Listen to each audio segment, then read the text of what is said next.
One of the most consequential document releases in modern American political history unfolded this week, and its ripple effects are only just beginning to be felt across the nation's political landscape. The United States Department of Justice confirmed that it has now completed what it describes as the final and largest installment of the Jeffrey Epstein files, a staggering collection of more than 3 million pages of documents, 2,000 videos, and 180,000 images. This is not a minor bureaucratic filing or a routine government disclosure. This is, by every measure, an enormous trove of evidence tied to one of the most notorious criminal cases in American history, and it names some of the most powerful, wealthy, and influential figures on the planet. Names that Americans across the political spectrum have been waiting years to see. Names that include the current President of the United States, a former president, sitting cabinet secretaries, a former prime minister of a foreign nation, billionaires, and a long list of individuals whose reach extends into the highest corridors of global power. Whatever one's political affiliation or perspective, the sheer scale and sensitivity of what has now been made public demands serious, careful attention. The headline tonight is straightforward. The Justice Department has released what it says is the final batch of Jeffrey Epstein files to the public, fulfilling its obligations under federal law. Deputy Attorney General Todd Blanche stood before cameras on Wednesday and confirmed that the department has, in his words, complied with the statute and complied with the act. He stressed that the department did not seek to protect any individual, including President Donald Trump, in its handling of these documents. The release comes after years of public pressure, lawsuits, and legislative action demanding that the full scope of Epstein's criminal network be brought into the light. And tonight, for the first time, millions of Americans are beginning to sift through what that light reveals. It is important to note at the outset that being mentioned in these documents does not, by legal or factual standard, constitute an accusation of wrongdoing. Deputy Attorney General Blanche made this point explicitly during the press conference, and it is a distinction that matters enormously in a moment like this. Many of the references contained within the files are based on unverified information, second-hand accounts, or tips that were never formally investigated or prosecuted.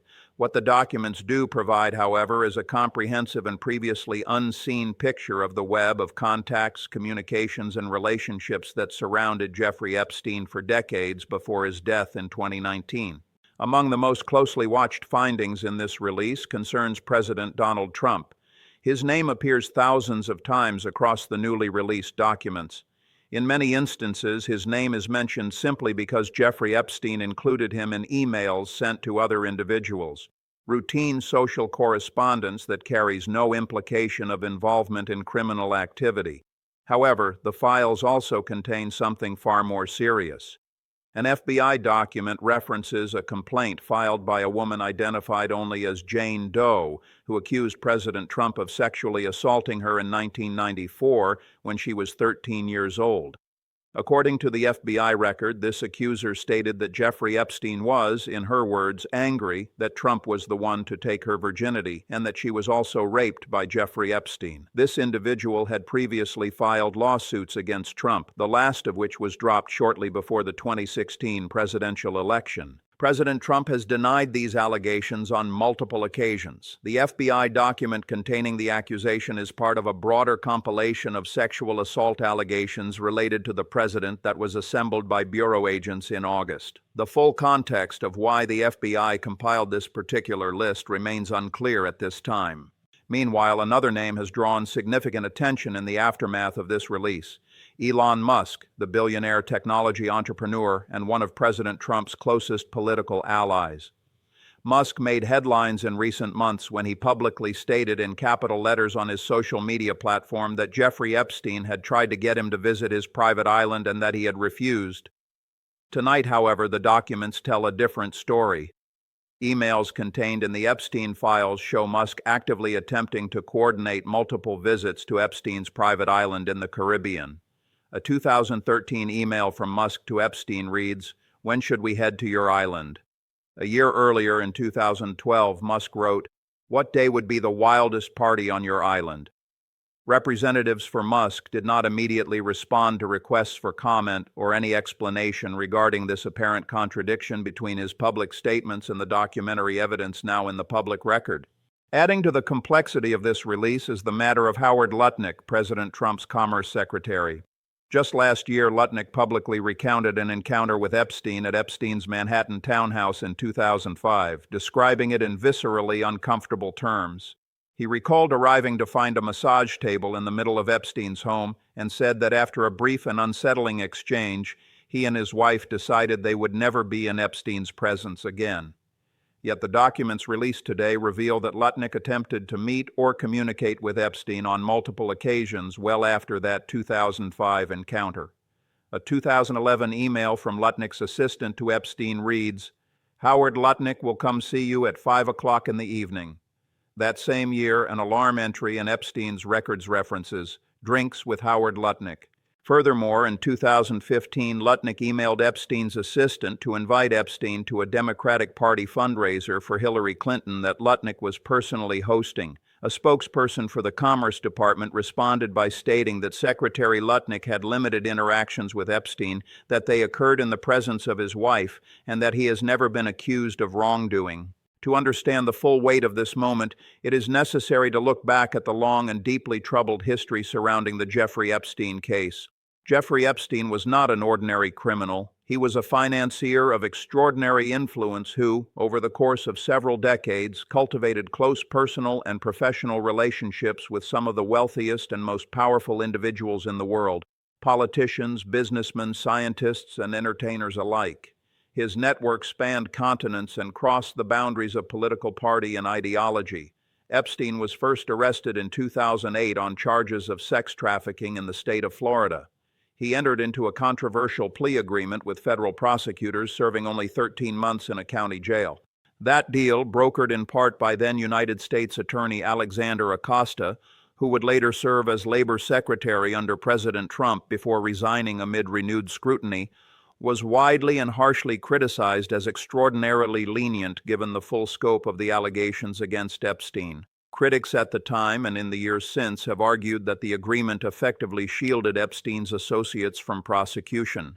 In 2019, Epstein was arrested once again, this time in New York City, on federal charges of sex trafficking and conspiracy to commit sex trafficking. Weeks after his arrest, on August 10th of that year, he was found dead in his Manhattan jail cell in what was officially ruled a suicide by hanging, though the circumstances surrounding his death have never been fully resolved to the satisfaction of his victims, his legal representatives, or significant portions of the broader public. The push to release the files tied to Epstein's case gained serious momentum in the years that followed, driven by victims' advocacy groups, investigative journalists, and members of Congress on both sides of the aisle. Legislation was ultimately passed mandating the disclosure, and the process of releasing documents has been ongoing for several months.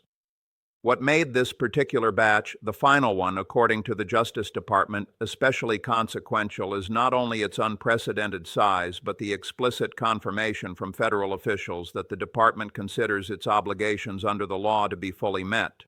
Deputy Attorney General Blanche acknowledged during the press conference that there is, in his words, a hunger or a thirst for information that he does not believe will be satisfied by the review of these documents. It is a candid admission that speaks to the depth of public interest in this case and the years of frustration that have surrounded it. Political analysts have noted that this release arrives at a particularly charged moment in American politics, with President Trump in office and many of the individuals named in the documents holding positions of influence within his administration or his broader orbit. The timing, whether by design or coincidence, has intensified scrutiny from both sides of the political aisle. On the left, critics have pointed to the web of relationships documented in the files as evidence of a broader failure of accountability among the nation's elite. On the right, supporters of President Trump have echoed his characterization of the Epstein files as politically motivated, citing the fact that many of the allegations appear to originate from unverified tips or secondhand sources. Legal scholars have also weighed in, noting that the existence of these documents raises profound questions about the adequacy of the original 2008 plea agreement and whether federal prosecutors at that time possessed sufficient evidence to pursue a far more aggressive prosecution. International observers, meanwhile, have taken note of the global dimension of Epstein's network, with former heads of state and foreign nationals appearing among the names referenced in the files. Perhaps the most emotionally striking element of tonight's coverage comes from the survivors of Jeffrey Epstein's abuse. More than a dozen of Epstein's victims issued a joint public statement expressing outrage at the manner in which this release was handled.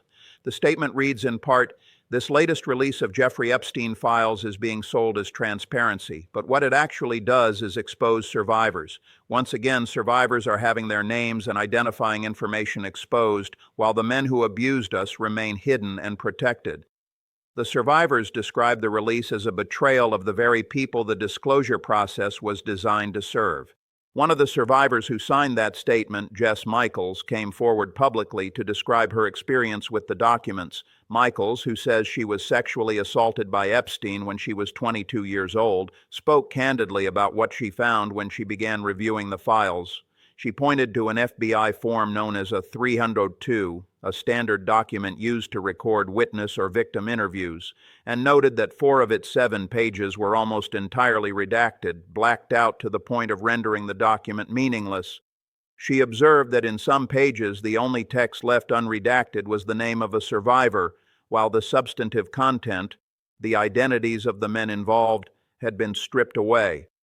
She described the handling of the redactions as, in her words, egregiously done and horrifically done, and said that if any individual in any organization performed their job with this level of incompetence, they would not retain their position.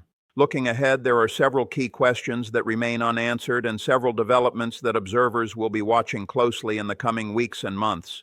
First, CNN and other major news organizations have stated they are still actively combing through the millions of pages released, and additional findings are expected to surface in the days ahead. Second, survivors and their legal advocates have signaled that they intend to challenge the adequacy of the redaction process and the Justice Department's handling of victim privacy. Third, members of Congress from both parties have expressed interest in conducting their own review of the documents, and hearings or formal inquiries may follow. Fourth, and perhaps most consequentially, the individuals named in these files, particularly those holding public office or positions of significant influence, will face mounting pressure to respond publicly and substantively to the allegations and associations documented within. The political and legal landscape surrounding this release is still very much in motion. Tonight, as the nation begins to grapple with the full scope of what has been revealed, one thing remains unmistakably clear. The Jeffrey Epstein files represent one of the most significant disclosures in the history of American law enforcement and political accountability. Whether the release ultimately delivers the justice and closure that Epstein's survivors have long demanded remains an open question, one that, based on what we heard tonight, is far from resolved. The survivors have spoken, the documents are public, and the reckoning, in every sense of that word, is only beginning.